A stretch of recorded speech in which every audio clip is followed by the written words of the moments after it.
When you hear the word apartheid, what do you think of?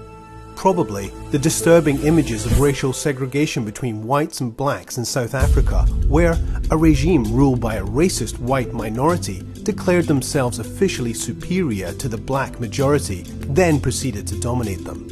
South Africa's apartheid system officially ended in the mid-1990s, but that doesn't mean apartheid can't happen elsewhere. Here, in Israel and the occupied Palestinian territories, Palestinians are being forced off their land and out of their homes, separated and segregated by laws, walls and checkpoints. They live in a constant state of fear and insecurity and deliberately impoverished. While, on the other hand, Israeli authorities have given the Jewish Israeli population privilege over Palestinians in just about every facet of life. The question is, does this all amount to the crime of apartheid? First, the definition of apartheid. The crime against humanity of apartheid is perpetrated when particular serious human rights violations are committed with the purpose of establishing and maintaining a system of domination by one racial group over another and systematically oppressing them. But does this system exist in Israel and the occupied Palestinian territories? And there's been a growing debate about whether the situation in Israel and the occupied Palestinian territories is apartheid. And now is the time for us, as the world's largest human rights organisation, to offer up our analysis. Our findings and criticism are directed not at the Jewish people, but at the Israeli state. It's the Israeli state that put in place the policies that implement the laws and the practices that oppress Palestinians.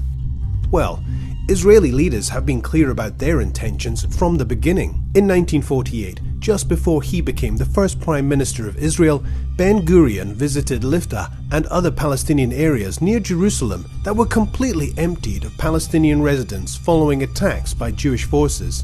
He stated, "There are no Arabs, 100% Jews.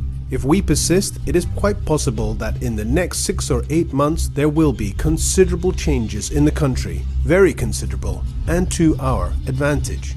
More than 70 years later, then Prime Minister Benjamin Netanyahu posted on Instagram that Israel is not a state of all its citizens, but rather the nation-state of the Jewish people and only them. So, it's no surprise that Israel built a system of racially discriminatory laws, policies and practices that privilege only Jewish people. And Palestinians, well, Palestinians live there too. They were there before Israel was established. But, as we will explain, they've been trapped for decades in a system that treats them as a lesser, non-Jewish racial group. Before Israel was established in 1948, Palestinians comprised most of the population, around 70%, and owned the vast majority of private land, about 90%, in what was British Mandate Palestine. Jews, many of whom had emigrated from Europe, comprised around 30% of the population, and they and Jewish institutions owned about 6.5% of the land. The port of Haifa in Palestine lies shattered by bombs and strewn with dead.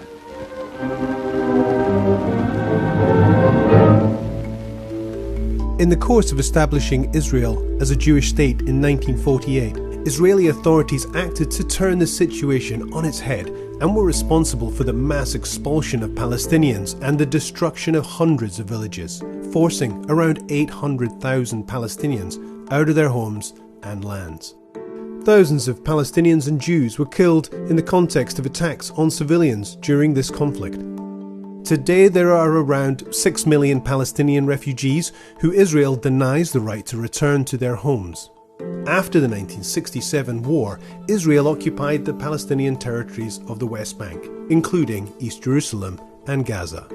Israel's brutal military rule, coupled with the establishment and expansion of illegal Jewish settlements, has coerced Palestinians into enclaves, creating further fragmentation and segregation. The objective? Maintain Jewish-Israeli hegemony and maximize control of land. In the city of Jerusalem, the Israeli official policy is to maintain at least a 60% Jewish majority. If you've always felt a deep yearning for Jerusalem, now is a once-in-a-lifetime opportunity not only to stand within its gates, but also to build the home of your dreams there. So where do all the Palestinians live now? 3.4 million live outside of Israel in the occupied territories, mainly in refugee camps in neighbouring countries. 2.5 million Palestinians live in Israel and East Jerusalem, restricted to enclaves that make up around 3% of the entire area. 3 million Palestinians live in the occupied West Bank, but are only allowed to access 40% of the land to live and work. The rest of the area is for the Jewish Israeli settlers only. 2 million are trapped in the Gaza Strip, one of the most densely populated areas in the world. Fragmentation of the Palestinian society and the dispossession of their lands are key pillars of Israel's apartheid system to maintain domination and control. But there's more. The unequal structure of nationality and status, restrictions on freedom of movement, use of military rule, denial of right to political participation or the right to peaceful protest, and cruel separation of families all add to the complex system that we see today. The world in general hasn't woken up to the fact that there is an entrenched system of oppression against Palestinians across Israel and the occupied Palestinian territories, wherever they may live, by the Israeli state. It's a system that's been put in place and maintained for decades, and it's that system that is the root cause of so many of the violations, the misery and the suffering that millions of Palestinians face on a daily basis. One way to understand this segregation and oppression is to look at the ID system. Jewish Israelis have only one ID card, with a status that grants them the rights to live almost anywhere they wish in the country. They can move freely with access to healthcare and vast resources. Palestinians, on the other hand, have 4 types of ID cards, if any at all. The kind of ID card you are given determines the level of rights you can enjoy and controls where you can go and what you can do. If you hold a green card, you are subject to military rule. And if you have a green card with a Gaza address, it means you're trapped in a 365 kilometre square open-air prison under Israeli military blockade in place since 2007. Israel controls what goes in and what goes out, from children's toys to medical supplies. 90% of the people have no access to safe drinking water, 47% are unemployed, 56% live in poverty. Palestinians with a Gaza ID are forbidden from going to Jerusalem in the West Bank, even if they have family there. Some people in the West Bank are considered to live there illegally and can be deported immediately to Gaza if found by the army, even if they have been in the West Bank for decades. Whereas, if you hold a green card which has a West Bank address, then you live here. This green card means you can live within specific enclaves surrounded by illegal Israeli settlements. And there's a separation wall and fences built around you since 2002, which Palestinians call the apartheid wall. It's 8 metres high in places and 700 kilometres long. That's twice the height of the Berlin Wall and more than 4 times its length.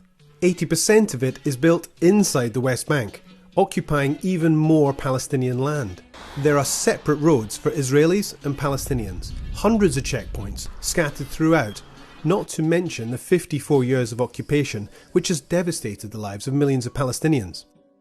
Palestinians with a West Bank ID can travel to Gaza or East Jerusalem, but only if they receive a permit from the military to do so.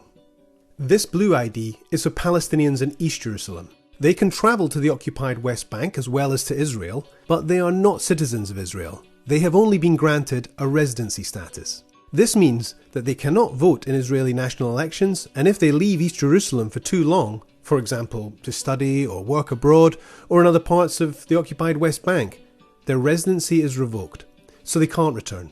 Since 1967, Israel has revoked the residency status of more than 14,600 Palestinians from East Jerusalem. Finally, Palestinian citizens of Israel. They have been through it all. They are the group that remained in Israel despite the ethnic cleansing in 1948. They lived under Israeli military rule that applied only to them and not Jewish Israelis for 18 years between 1948 and 1966. They were made citizens but can never become nationals and enjoy equality unless they become Jewish, which the law prohibits. They are the only Palestinians who can run and vote in Israeli elections, and they can move relatively freely but the inequality against them was never dismantled, and they face daily institutional discrimination, including as members of parliament. And if this complex ID system wasn't enough to segregate the Palestinian community, in 2002 Israel introduced a law that prohibits family unification. That's right, denying Palestinians the right to live with their loved ones if their ID cards are different. And this woman is one of thousands of Palestinians who Israel will not issue any ID card.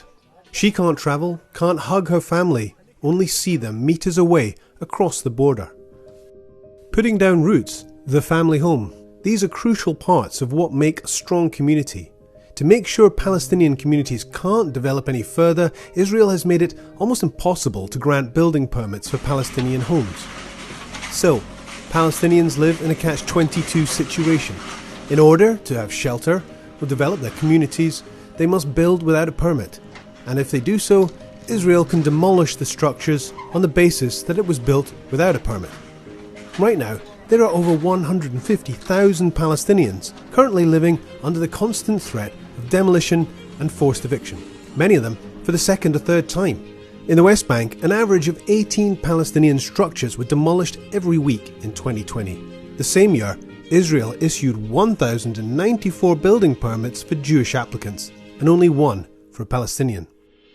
This goes back to the heart of the issue. To maintain the state's character as Jewish, Israel systematically disadvantages Palestinians while privileging Jewish Israelis. This racist privilege has been enshrined in laws, policies and practices, and it enables Palestinian resources to be taken in order to economically benefit Jewish Israeli citizens.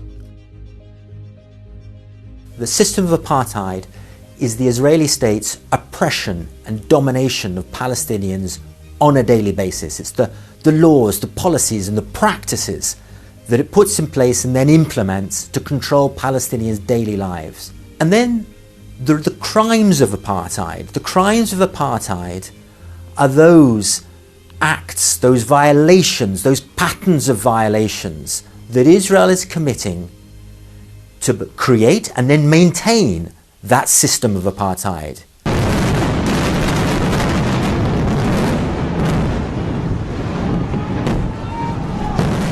Amnesty International and other rights organisations have been documenting patterns of human rights violations and international crimes for decades. These are the most visible and violent part of this system. At the end of May 2020, 4,236 Palestinians were held in Israeli prisons, and 352, including 2 children, were held without charge or trial. Between September 2000 and February 2017, Israeli forces killed 4,868 Palestinians in the occupied Palestinian territories, including 1,793 children, outside the context of armed conflict. And Amnesty International is not aware of any case in which an Israeli soldier has been convicted of willfully causing the death of a Palestinian in the occupied territories since 1987. This imbalance of rights, justice and accountability is never more clear than when a Jewish Israeli life appears to have more value than a Palestinian's. Israel's apartheid and its cruel and prolonged strategies deliberately disadvantage Palestinians wherever they live. They cannot claim and enjoy equality with Jewish Israelis. Look, everyone can make a difference. Together, we need to speak out on behalf of Palestinians. We need to speak about the human rights violations that they are suffering. We need to talk about the apartheid, the system of apartheid to which they are subjected. Because by campaigning together, putting pressure on the Israeli state, we can have this system of apartheid dismantled. Join us, join our campaign. Everyone has the power to make a difference.